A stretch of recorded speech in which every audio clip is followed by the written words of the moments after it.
All right, we missed a few games, but we're back. Seto has started with a weak corner in 9, and Akiyama has taken it in 6. With high numbers facing out, 5s can be tough to take here, and this can be a way to also use a card that otherwise would have minimal play in a game directed down right. He also probably covers a lot of Seto's recaptures. Both of Seto's natural recaptures have a 5 facing up, so both of them walk into 2, 5, 5, 3, and 5. That doesn't mean the line's over, but it looks pretty dangerous to walk into. Now, you could imagine something like, that would be a good example, 5, 5, 4, 1, and 8, inducing 2, 5, 5, 3, and 5, and then you land 6, 2, 5, 3, and 7. And you do grab safety there, right? Unless I'm terrible at addition, which I maybe am not today. But you also still have a rightward problem moving forward. Like sometimes those lines can tie, but you really have to calculate them out, and that can be a pain to do. So the more common response to this is probably going to be either a setup in 2 or a move in 3. Though I do think people dismiss 8 a little quickly when it walks into stuff, because sometimes the natural move is just the way to get the tie, even if it looks horrible and covered. Um, 2, 3, 6, 5, and 3 seems like the move you make and then grovel. Um, and are there setups in 2 that are interesting? So, one thing about a setup in 2 is it's more important to set up a threat in 5 than it is to set up a threat in 3. Like if you played 6-2-5-3, setting up the threat in 5, that's going to be more important than whether you have a combo in 3. Because if they go 5 and you go 3, that's always going to be pleasant for you anyway. But here, this doesn't seem very beneficial. Like if they take 3, you go 5, and they get 8 with 2-6-2-5, that's probably safe there. So I think this is really dangerous for Seto. And I think you probably have to commit to either 2-3-6-5 and 3, or calculating 5-5-1-4 and 8 out to be a tie of somewhat kind. I would be somewhat surprised by another move. Like, you can play 1 sometimes and confuse things, but this will be difficult. I'm excited to see what Seto will do. I think this is a very difficult position. He has picked up neither of the cards I said, so that's fun to see. Maybe he wants 5-4-1-5 and 2. Maybe he's just going to play 1. He might be the kind of player that likes to go in 4 sometimes, but this doesn't seem like the right hand for something like that. I have no idea what we're going to see. Okay, he puts it down.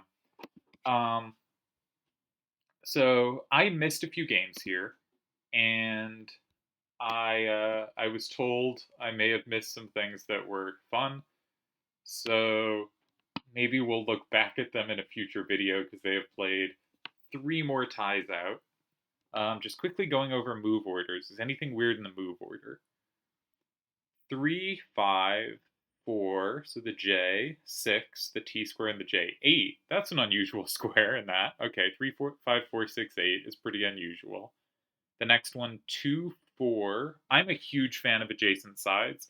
They won me a TTAC title match against Great Sephiroth, and I thought I was the smartest kid ever. 2, 4, 1, 7, 8, 5, 9, 3, 6. Okay. I like that start. And 2, 8, the opposite side is a rare starter. 5, 7, 9, 6, 3, 4, 1. Okay, so into a T. All right, I'm suspect we'll look at those games at some point. I think this is really dangerous for Seto. Again, I would be spending all my time basically trying to force one of those moves into working. If you go 3, 3 is sort of the move. If you didn't do the calculation, if you're me, you settle on 3. It's not something to feel that good about, but if they play like 2-6-2-5 and 2, I guess you have a square to land, probably 6-2-5-3 to keep your 2 right power. You do snag the card in 2, and hopefully your remaining cards are sufficient sweepers. They don't have a 5 to the left, so they don't have safety in 8, so maybe you hold there. If they go in 5, you have some combo potential against that. Hopefully it lands better than their response combos. Or maybe you can set up further against it. That's pretty dangerous looking. They can also go in 8, and then you probably grab safety in 7, and you hope that holds. You can grab safety in 7 while controlling 5, maybe.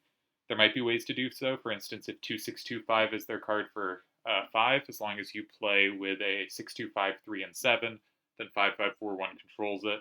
So I think if you haven't done a lot of calculation, like if I'm quick playing this game, I play 2 3 6 5 and 3. If I'm spending longer on it, I really spend a while trying to make 5541 and 8 work, because I think that kind of move works more than we give it credit for.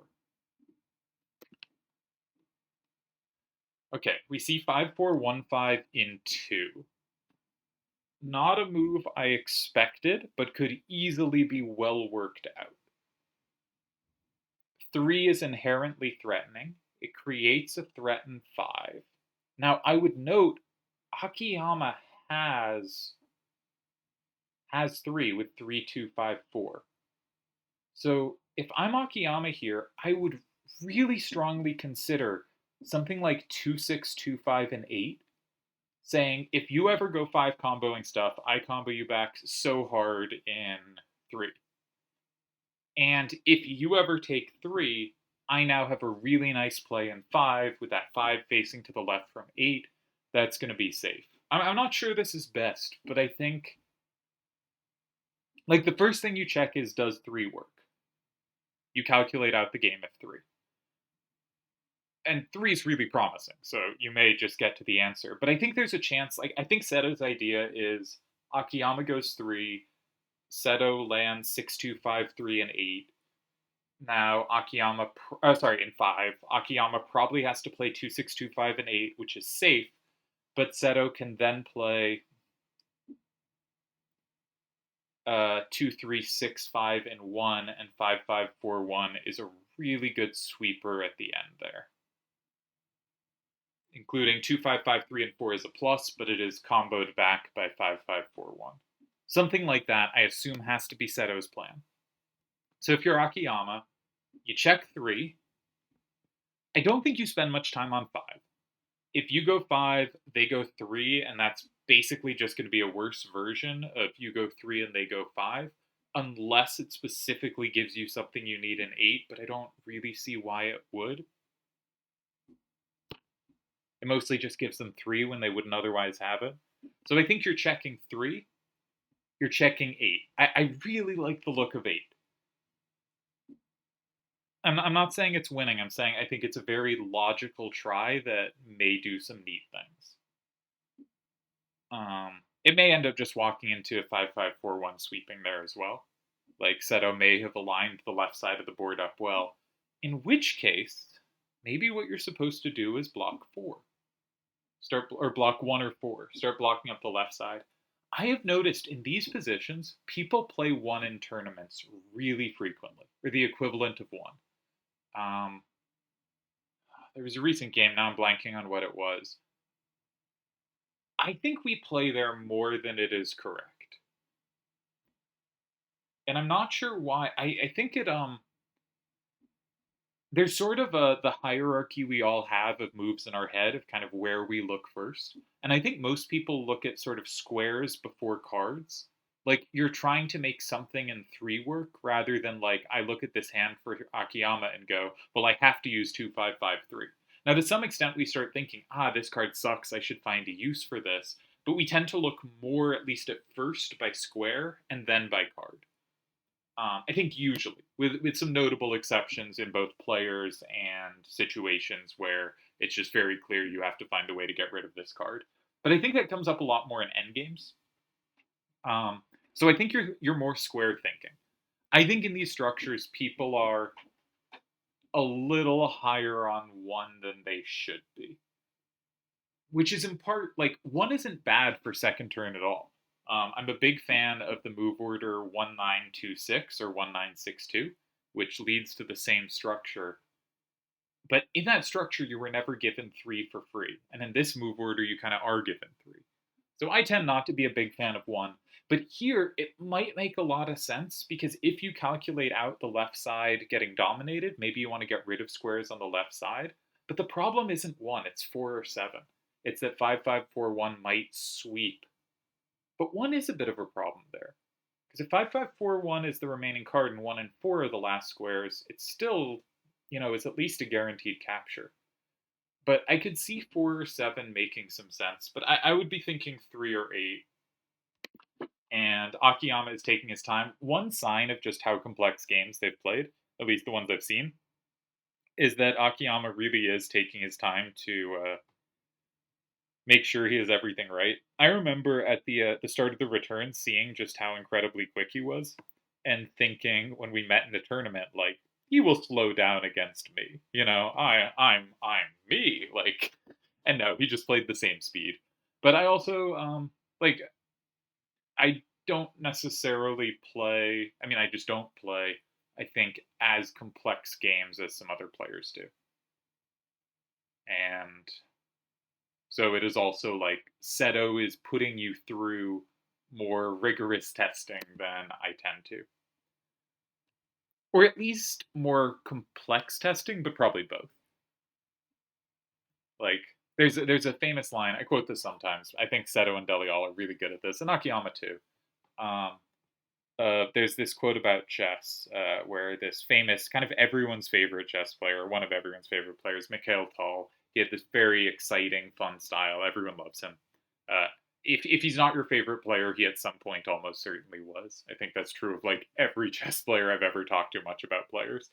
Um, and he has this quote about how I play chess is taking my opponent into the deep dark forest from which place only one can return. You know, he's going to take you into complexities, and only one of you is going to make it out. It's usually going to be him. Sometimes it's going to be you, but he's bringing you somewhere where like the complexity of the position is going to be so high that all your understandings can only add up to so much. And yeah, it's fun to see games like this. Both times that, at least in the games I've watched, we've seen Akiyama use all his time, I have thought it was because it's a position where you're trying to find a win. I think the last one might not have been. Seto's move in 5 was just awesome. Seto's so good at moves in 5. I know I talk about like Tezuka as a player who goes in 5, but I think that's almost like Tezuka's weakness, his Achilles heel, is he's too drawn to 5 despite having very good understanding of interactions with 5. I think Seto keeps finding moves in 5 that are just like perfect. I don't know how else to say it. There's this great game he played in a chat tournament against Sir Smokes where I was solvering. I don't know if I commented it live or anything, but I was solvering, and there were cards in 1, 3, and 7. And Smokes made this move in 6. I think it was for Clan League. And I had the solver open. I checked the solver. I was just watching, and I saw it was losing. But then I saw it was really hard to tie against, and the win was in a square I would have taken so long to get to. So I assumed Smokes was fine. And then Seto plays the win in 5, and in fact, he plays it quite quickly. And yeah, just insanely good. So, okay, we're seeing what I thought was our main line. And I assume if you go 3, I did think 8 was an interesting option for Akiyama, and I still do, but I suspect both end up pretty similar. Um, you're trying to sequence it so that like you get the opposite version of this. Because if you go 8 and they go 3, you get to land 5 after they go 3. If you go 8 and they go 3, you get to land 5 after they've landed 3, and that means you got to lock in, for instance, 6, which you don't get here. So 8 is trying for a more ambitious version, but I didn't check that much. But anyways, that was my idea here. So my main line here, which is not the only option, though I don't see too many other options, was 2, 6, 2, 5, and 8, and I assumed Seto wanted 2, 3, 6, 5 in 1, where 5, 5, 4, 1 sweeps both the cards with a 5 facing down, and so you have to play something like 6, 2, 5, 3, and 7, and you get a tie because 5, 5, 4, 1, that's the one thing 5, 5, 4, 1 can't take.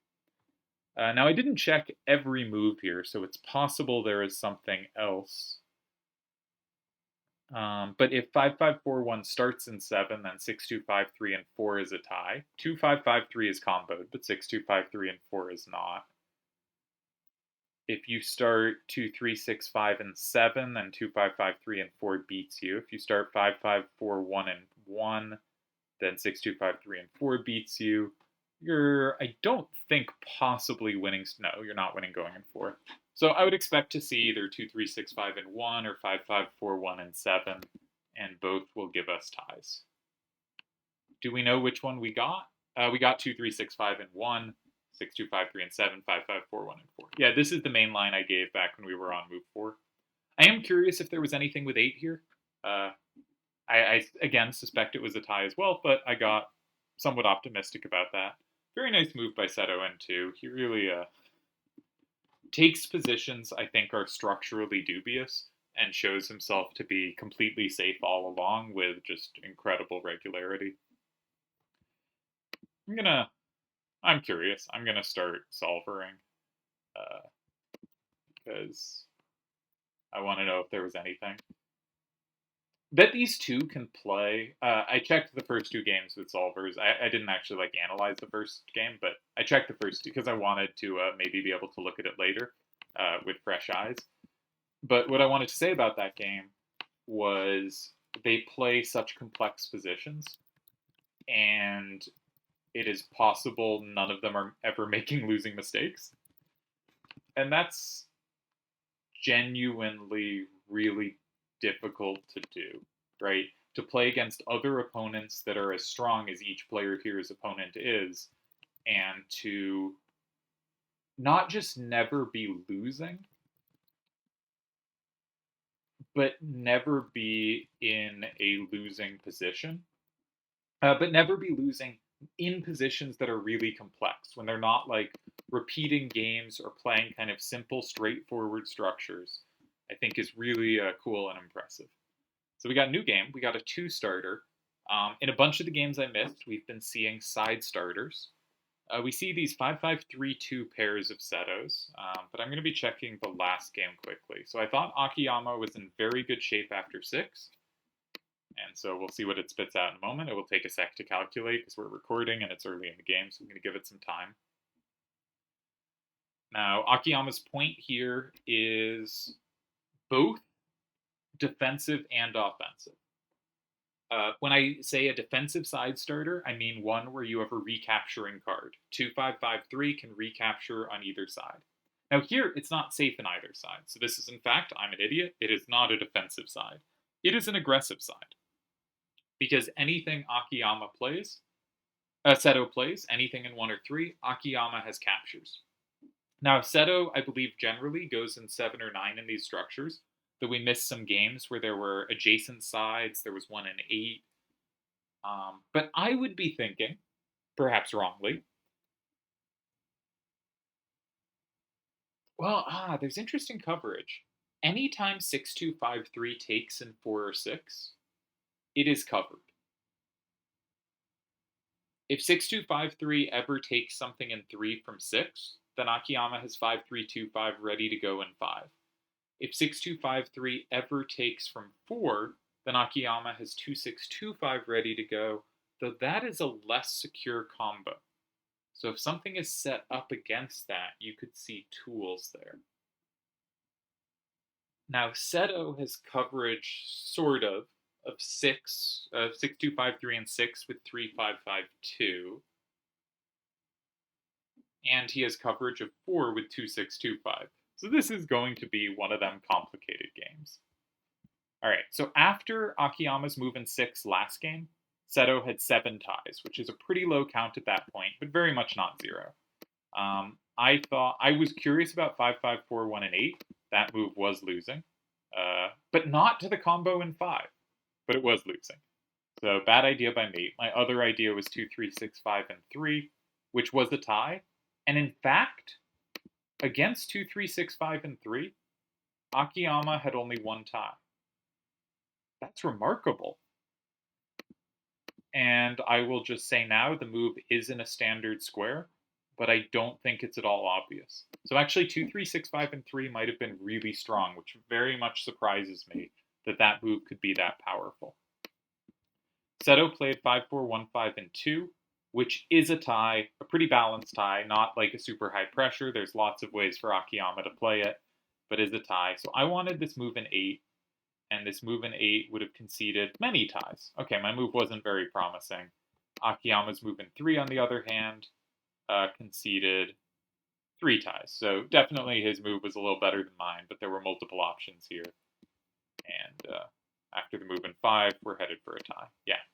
Okay, another really good game. I think if 2, 3, 6, 5, and 3 had been played, there is a chance Seto would have won that game because. Okay, I think the move probably would have been played, but you can't be sure. All right. Other than that, my suggestions were not very good. Or when I say not good, I mean worse than the game played. The game was played at a very high level, so being worse than that level is completely fine. Yeah, so this is, to my eyes, quite a complex side starter because both sides have control of the capturing squares, but at the same time, both players have control of the cards that capture from the touching squares, and so it can get really chaotic however you follow the line. So a lot of games you see like a defensive side played in tournaments and the other person captures and you recapture and they set up an L and we just head for a kind of straightforward tie. And I think that is not what we're going to be seeing here. I think we're going to be seeing complexity. Now, Seto plays in the far corner. This is something, as I said, I think is his stylistic preference. But I also think he is way better at this kind of move than, for instance, I am, or than like almost anyone else.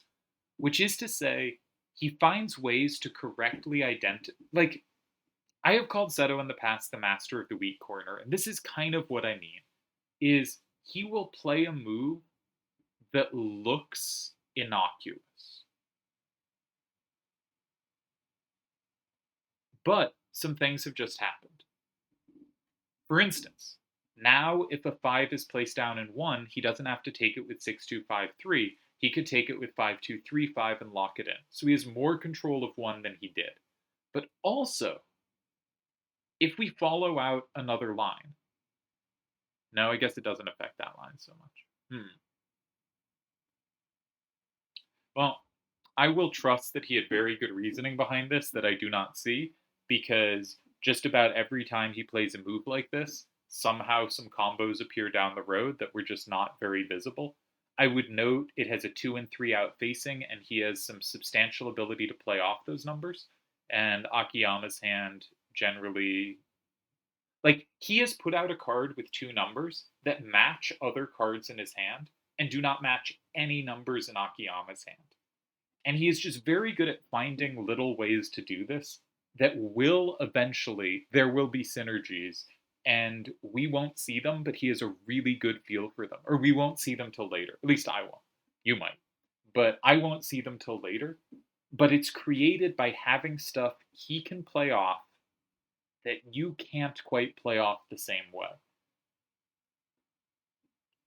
This maybe thinking about Turds' win versus Vid in the closed game when Turds met a starter in 5 with a weak corner. Now, a corner he had very good synergy with, but also there were some benefits to just being a weak corner, to being something that it was unlikely the other person could play off. And here we're seeing a weak corner in the same way.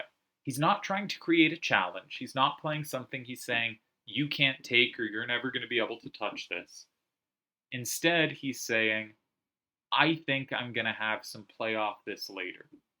And I think it will not create play for you later. At least that's what I think.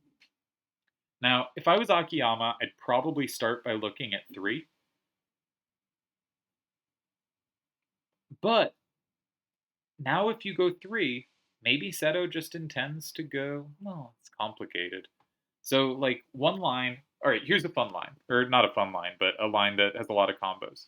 If Akiyama goes 2-5, 5-3, and 3, Seto doesn't want to take in 6 because he's samed in 5, and Akiyama has pretty good sweepers there. So Seto probably meets 3 in 1, most likely with 3-5-5-2 because he wants to grab the card in 2. Now, Akiyama does not have a same or plus to deal with that, so his only capture is 6-2-5-3 and 4, which can be comboed by 2-6-2-5 and 5, which can be comboed back by 5-3-2-5 and 8, and then comboed back again by 3-5-5-2 and 6. And this is one of those lines where the combos just work out a little better for Seto after this move.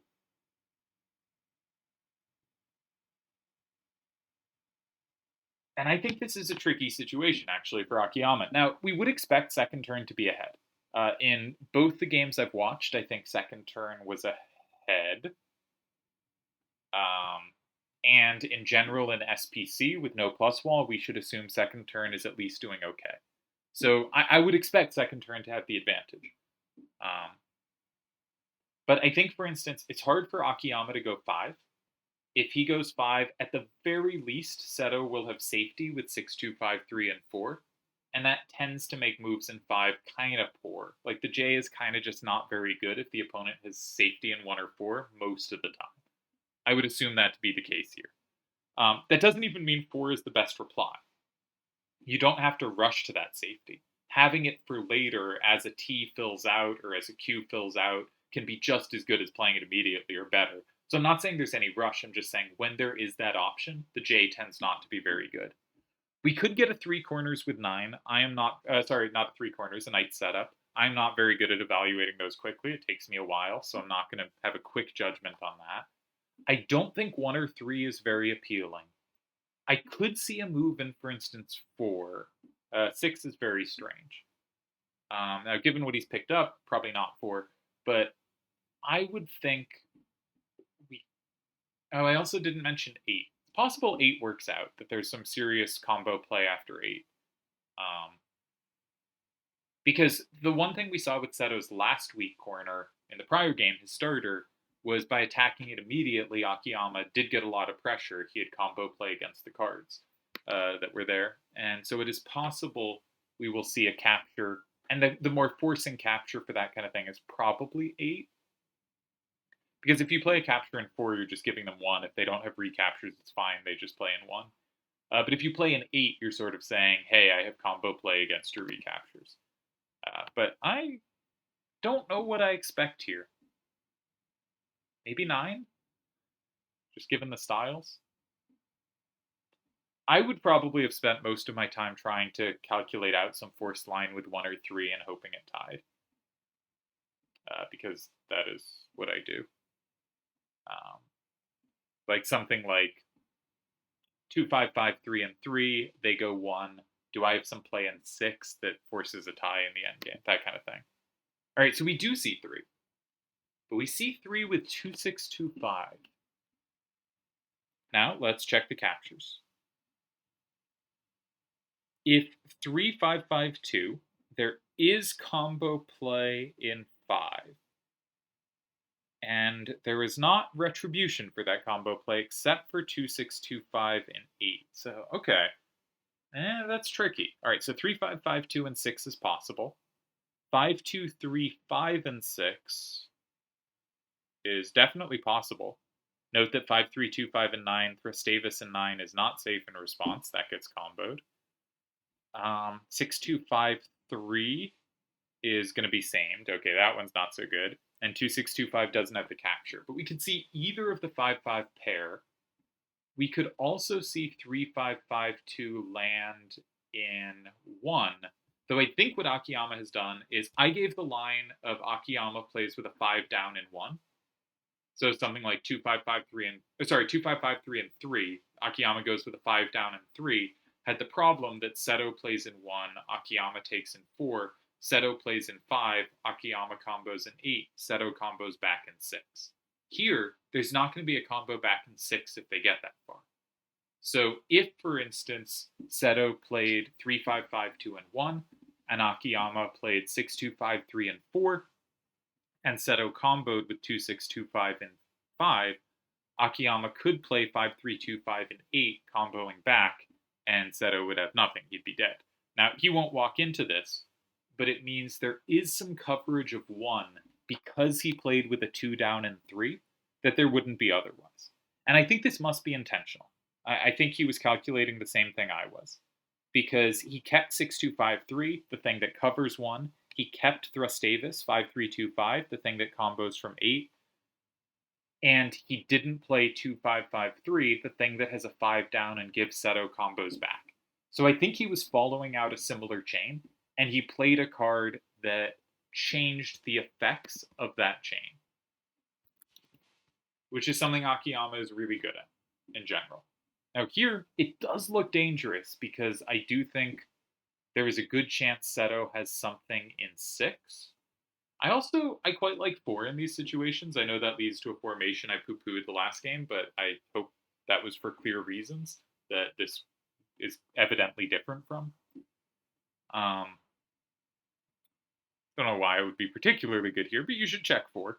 See if you can set up something fun in 5 that is not necessarily shared. For instance, 3, 5, 5, 2, and 4. You have 5, 2, 3, 5 for both 1 and 5. And their 5, 3, 2, 5 does not do shared duty on both those squares. It only has 1. And if one of them, it does not have 1. It only has 5. But it only has one of the 2 squares, 1 and 5, happens to be 5. And then you can kind of play around the rest of the board. And as soon as they lose a threat in one of those squares, you play the other one and force them to play in the dead square. Or if they keep 5, 3, 2, 5 for the end, you play 5 and you force them to blank in 1. So there's definitely a case for going 4. There's a case for going 6. I'm a renowned hater of going 8, so I will not give it any thought. Seto probably is one of the few players that could go 9 here, and I wouldn't immediately think this is a mistake. 9 can be good. The solver pops it up way more than I expect it to, but usually it is played, with some exceptions, as a move made in desperation. One exception, I think, was the recent Turd's fantastic victory in the quarterfinals, where he pulled a phenomenal weak corner in 9. I believe with actually cards in the exact same squares, 2, 3, and 7. Not just like the same setup, but the same setup in the exact same rotation. That was beautiful. What a brilliant game. But very rarely the case that this is the way to go.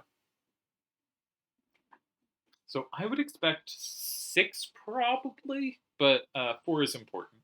And if you want to go 6, you have to check if there's a setup in 8 and all that. So I think 4 is probably, like, if I'm playing and I'm out of time and I've done no more calculation than we've said, I probably just play 4 because I think that it can't really be that wrong. Maybe that's just foolish. Maybe it is that wrong. But I would treat that as like the safer move. And the most likely line being something like 3, 5, 5, 2, and 4, 2, 5, 5, 3, and 1, 5, 2, 3, 5, and 5. You go up 6, 4. They put something in 8. They go up 6, 4. And you play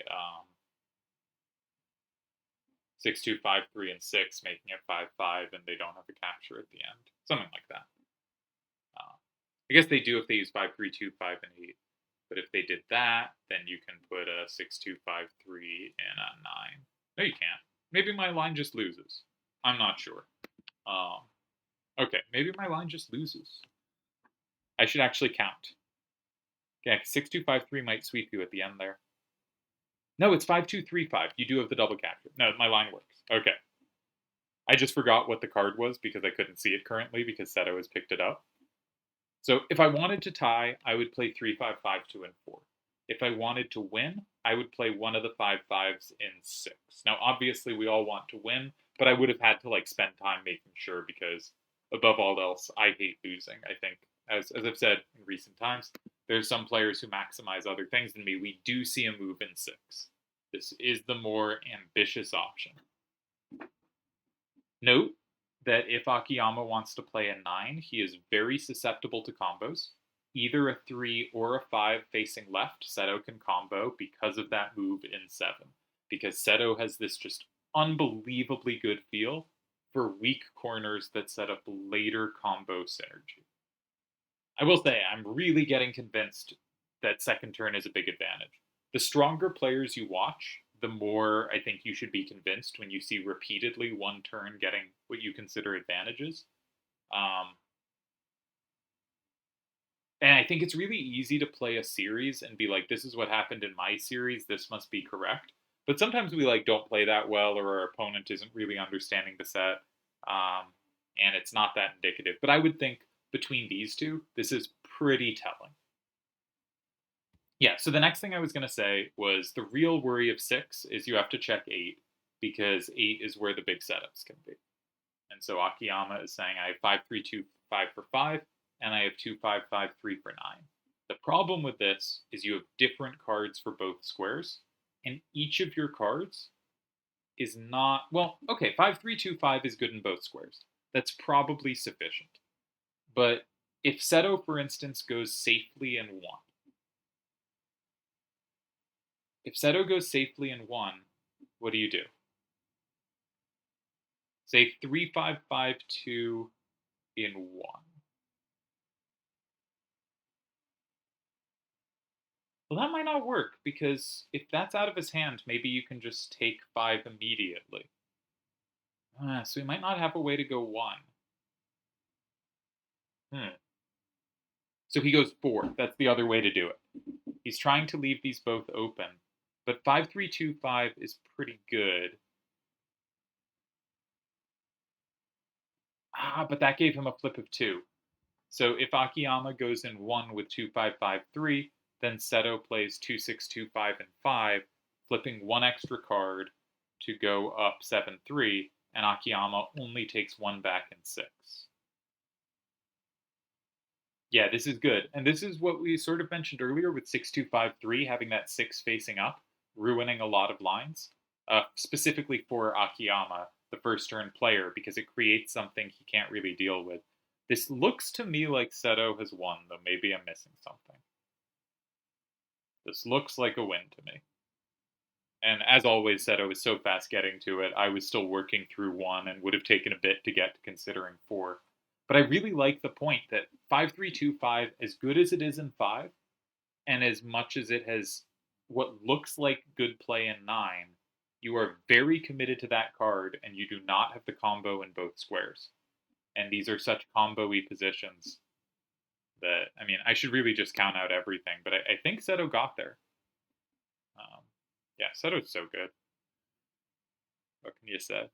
So calculating out the lines, if 2-5-5-3 and 1, you lose to 2-6-2-5 and 5, because you're down 7-3, and you don't flip back 8 because it never flipped. You just flip back 6, 6-4, you lose. If you play 5-3-2-5 and 3, then Seto can go in 9, and he will flip 8, and 2-5-5-3 landing in 5 only recaptures 4. So you lose 6-4. If you go 2-5-5-3 and 5, it flips 4, making it 5-5. And your Seto goes in 9 and he wins. Combos through. If you go 5-3-2-5 and 5, wait, sorry, that flips more things. But 2-5-5-3 and 5 is met by 3-5-5-2 and 9, and you lose. Yeah, so we're 5-3-2-5 and 1. I assumed we'd see 2-6-2-5 and 5. What's the other card? 3-5-5-2? Oh, no. I assumed we'd see 2-5-5-3 and 1. We've seen 5-3-2-5, so Seto's going to play 9, right, as we just said. Just went over this and then blanked when it happened. Yeah. Very nice win by Seto. Really strong match. Really strong match. Second turn, very good. But notably, we saw Akiyama get as many second turns. I mean, I didn't see every game. Maybe he got fewer second turns overall. But this doesn't feel like a series where one person got the really bad turn to have every game. At least I don't think it was. Let's pop open the solver again, just to get a sense of where this went wrong. My guess is 3 didn't work. But maybe there was a save. I don't know. It looked really difficult. That move in 7, like, Seto just plays a weak corner and you lose.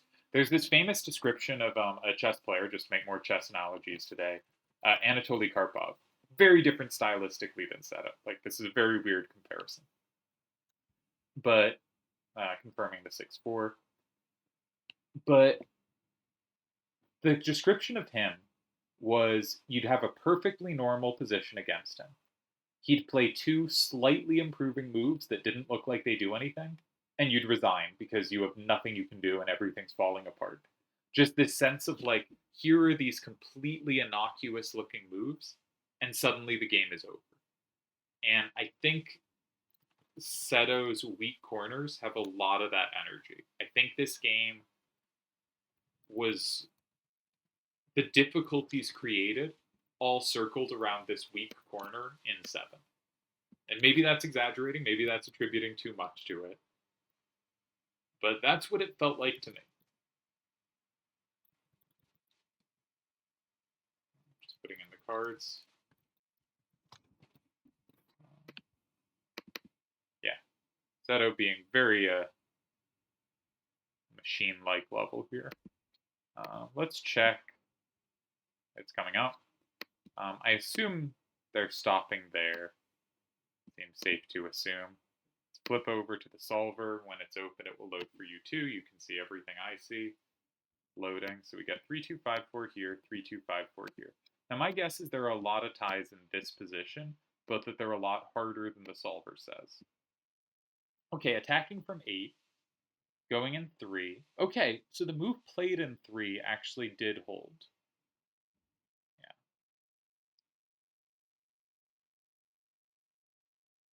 There was a tie in 5. That's interesting. Okay. But notably, okay, 4 and 3 did tie.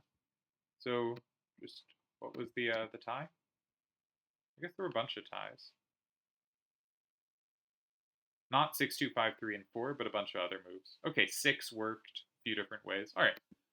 Anyway, so he plays 2, 6, 2, 5, which still ties. And Seto attacks it, which I thought was reasonable. The other move I was considering was here, but I think this is just very much a straightforward tie. Yeah, at this point, 6 ties, 9 losses is just going to be a tie every time. So Seto had 2 choices, so cards to put in 6. This walked into combos, but there were potentially combos back, and it only gave 2 ties. Either this move in 8 or this move in 5. Yeah. But Seto played here, which gives also 2 ties. Wow, 9 was one of them? 9 is hard to find here. So is 4. Okay, so 6, 2, 5, 3, 9. I guess your point is the combo you walk into, you have play back against, and you're good. Interesting. So walking into the combo, and then the other tie is this move in 4. Yeah, tough position to save on move 5. And Akiyama went for combo potential, and Seto had the win, so Seto played the win. Was the tie in 1? No, the other tie was also in 4. 1 just didn't work at all. Yeah, that's funny, because this looks initially like a pretty good move, but they just take the combo and you're dead. For some reason I only checked 5. I didn't think, what if they take the combo? But yeah, we need to have a response if we're Seto to 9 being played, so 4 makes so much more sense. Because it sets up 3, 5, 5, 2, and 5, so suddenly, if you get hit by this, you have a nice response. Yeah, so that's really important. Yeah. All right, huge win for Seto. 2 games left in the match. Oh, and they're going again. So I'm going to start a new video because we've been going for a while.